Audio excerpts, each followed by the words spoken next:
Hello everyone. Today I'll be reading a classic Christmas story called The Nutcracker. It was Christmas Eve at last. Every Christmas Eve after dinner, Maria and her brother Fritz opened their presents. Even though Maria and Fritz lived in long ago Germany, they also celebrated by giving gifts on this special day. This evening, the Christmas tree in the parlor seemed even bigger and more beautiful than ever, and Maria and Fritz had wonderful presents. They had dolls, little toy soldiers, and picture books. But Maria's favorite gift was from her godfather, Dr. Drosselmeyer. It was a wooden nutcracker carved to look like an old soldier. It did not look like any other nutcracker Maria had ever seen. What Maria did not know, though, was that the nutcracker was enchanted. After Maria and Fritz finished opening their presents, another celebration began. They were going to have an exciting Christmas party for their young cousins and friends. Everyone played with the dolls and toy soldiers, and there were all kinds of Christmas candies and cookies to eat. Then Dr. Dalzomir said, "Wait right here, children. I have a special Christmas treat for your party." Before the children could guess what the treat might be, he appeared with two puppets and a small stage for a puppet show. The two puppets danced and leaped high off the stage and did somersaults, while the children watched and laughed and clapped. Maria held her favorite gift, the nutcracker, through the whole puppet show. After the show was over, Fritz began to dance around just as the puppets had done. He grabbed the nutcracker from Maria and leaped up, holding it high. But Fritz could not dance quite as well as the puppets. He stumbled and the nutcracker went flying across the room, landing near the Christmas tree. When Maria ran to pick up her favorite gift, she saw that the wooden jaw was broken. "Oh no," she cried. "Let me fix you, poor nutcracker."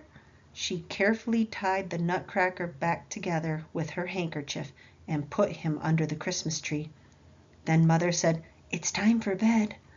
All the guests had left, and it was time to put out the lights and go upstairs. The house was quiet, but Maria could not sleep. She was thinking about the nutcracker under the Christmas tree. Maria tiptoed downstairs. When she opened the doors to the big parlor, she was surprised to see that the Christmas tree was lighted again. She picked up her nutcracker, but he looked larger than when she had left him under the tree, and his jaw was not broken anymore. The nutcracker seemed to be glowing. As he grew taller and taller, his carved wooden face slowly changed. Before Maria's very eyes, the nutcracker became a handsome young prince. The prince bowed to Maria and thanked her. Her act of kindness had broken a magic spell that had been cast over him. Just then Maria heard a scuffling and a scratching sound, with pattering and squeaking noises. She looked up to see a room full of huge gray mice. "What are the mice doing here?" wondered Maria. The mice were led by the Mouse King, who had 7 heads and carried a sword. Just as the prince leaped in front of Maria to protect her, they heard the sounds of a trumpet and a drum. Out of Fritz's gift box, left under the Christmas tree, sprung a whole troop of toy soldiers that grew to life size as soon as they stepped out of their box.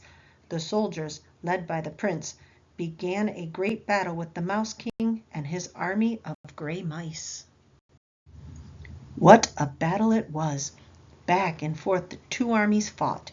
Maria began to be afraid that the mice would win. The prince and the toy soldiers seemed to be getting tired. But just when Maria saw her chance to help, she took off her slipper and threw it with all her might at the Mouse King. Down he went. The battle was over. As quickly as they had come, the army of gray mice scampered away. The prince was now completely free from the magic spell. He could go home to his own land. "Would you like to come with me?" he asked Maria. "Oh, yes," answered Maria.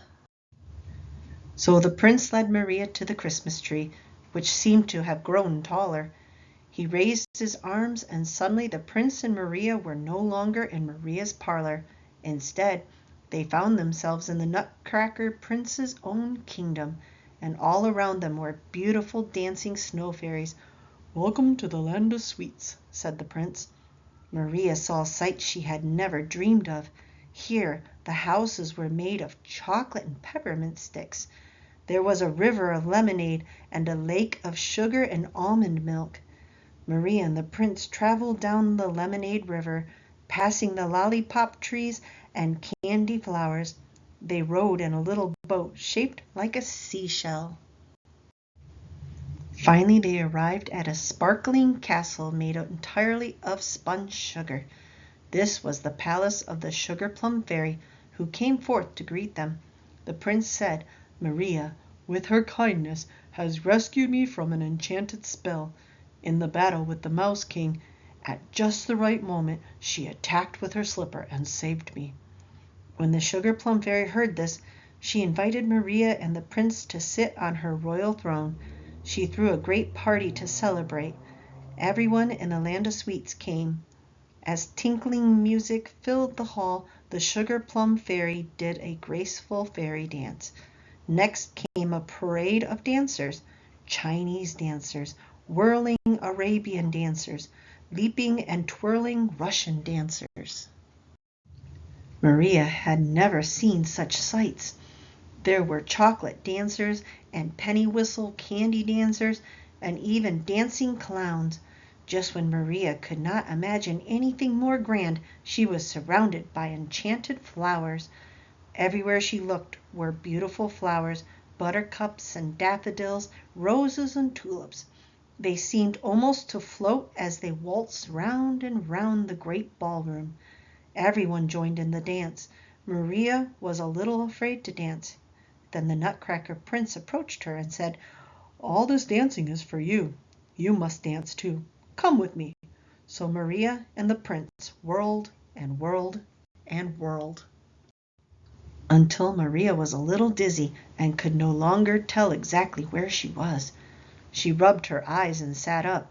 She was beneath her own Christmas tree, in her own house, and here beside her was her Nutcracker.